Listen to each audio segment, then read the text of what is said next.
স্বাগতম আমাদের অর্থবিধি ইউটিউব চ্যানেলে।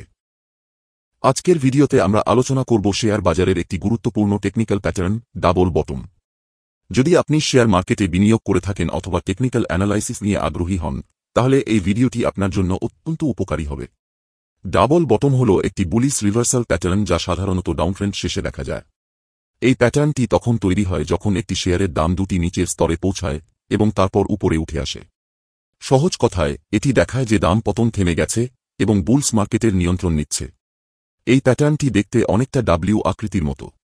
এটি দুইটি বটম নিয়ে গঠিত, যেখানে প্রথম বটমের পর দাম সামান্য উপরে উঠে আসে কিন্তু পুনরায় দ্বিতীয় বটম তৈরি করে। দ্বিতীয় বটম প্রথমটির প্রায় কাছাকাছি অবস্থানে থাকে, যা একবার ব্রেকআউট হলে দাম বৃদ্ধির সম্ভাবনা নির্দেশ করে। ডাবল বটম প্যাটার্ন শনাক্ত করার জন্য প্রথমে একটি সুস্পষ্ট এবং স্থায়ী ডাউনট্রেন্ড থাকতে হবে, যেখানে দুটি বটম প্রায় একই স্তরে থাকবে। দ্বিতীয় বটমের পরে দামের একটি শক্তিশালী ব্রেকআউট দেখা গেলে প্যাটার্নটি সফল হতে পারে এবং ব্রেকআউটের পর দাম সাধারণত পূর্বের রেসিস্টেন্স লেভেলের উপরে চলে যায়, যা বাজারে বুলিশ মুভমেন্টের ইঙ্গিত দেয়। ডাবল বটম প্যাটার্ন ট্রেড করার সময় কিছু গুরুত্বপূর্ণ বিষয় মনে রাখা দরকার। ব্রেকআউটের পরের ভলিউম বৃদ্ধি পাচ্ছে কিনা তা নিশ্চিত করুন, প্রফিট বুকিংয়ের জন্য রেসিস্টেন্স লেভেলকে লক্ষ্য রাখুন এবং ফেক ব্রেকআউট থেকে সতর্ক থাকার জন্য আরএসআই বা এমএসিডির মতো অন্যান্য টেকনিক্যাল ইন্ডিকেটর ব্যবহার করে প্যাটার্নটি নিশ্চিত করুন। এখন আমরা একটি রিয়েল উদাহরণ দেখি যেখানে ডাবল বটম প্যাটার্ন কাজ করেছে। দেখুন কিভাবে একটি শেয়ারের মূল্য দুইবার নিচে গিয়ে তারপর ব্রেকআউট করে উপরে উঠেছে।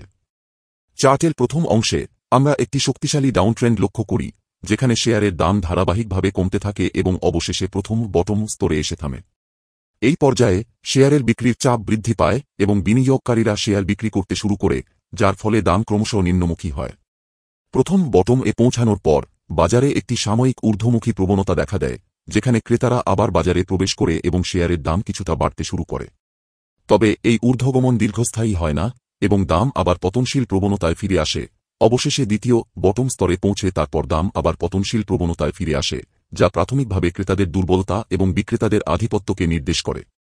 এই পতনের ফলস্বরূপ শেয়ারের মূল্য অবশেষে দ্বিতীয় বটম স্তরে এসে পৌঁছায়, যা প্রথম বটমের প্রায় সমান অবস্থানে থাকে। তবে এই পর্যায়ে বাজারে একটি নতুন শক্তি সঞ্চারিত হয় এবং ক্রেতারা আবার সক্রিয় হতে শুরু করে। ক্রেতাদের এই পুনঃপ্রবেশের কারণে বাজারে একটি ব্রেকআউট ঘটে, যেখানে দাম রেসিস্টেন্স স্তর ভেঙে উপরের দিকে অগ্রসর হয়। এই ঊর্ধ্বমুখী প্রবণতা ক্রমাগত বৃদ্ধি পেতে থাকে এবং শেয়ারের মূল্য পূর্বনির্ধারিত টার্গেট স্তরে পৌঁছে যায়। এই পুরো প্রক্রিয়া একটি বুলিশ রিভার্সাল নিশ্চিত করে, যা ইঙ্গিত দেয় যে বাজারের ডাউনট্রেন্ড শেষ হয়েছে এবং একটি নতুন আপট্রেন্ডে শুরু হয়েছে। এবার এই দ্বিতীয় চার্টটি লক্ষ্য করুন। চার্টের শুরুতে দাম ক্রমাগত নিচে নামছে, যা স্পষ্টভাবে একটি শক্তিশালী ডাউনট্রেন্ড নির্দেশ করে। এ সময় বিক্রেতাদের চাপ অত্যন্ত বেশি ছিল এবং বাজারে ক্রমাগত মন্দাভাব চলছিল। এই ডাউনট্রেন্ডের সময় বিনিয়োগকারীরা আতঙ্কিত হয়ে দ্রুত শেয়ার বিক্রি করতে থাকেন, যার ফলে বাজারের মূল্য নিম্নমুখী হতে থাকে। পরে প্রথম বটমের কাছাকাছি এসে দাম সামান্য ঊর্ধ্বমুখী হয়, যা একটি ছোট রিবাউন্ড বা পুলব্যাকের লক্ষণ।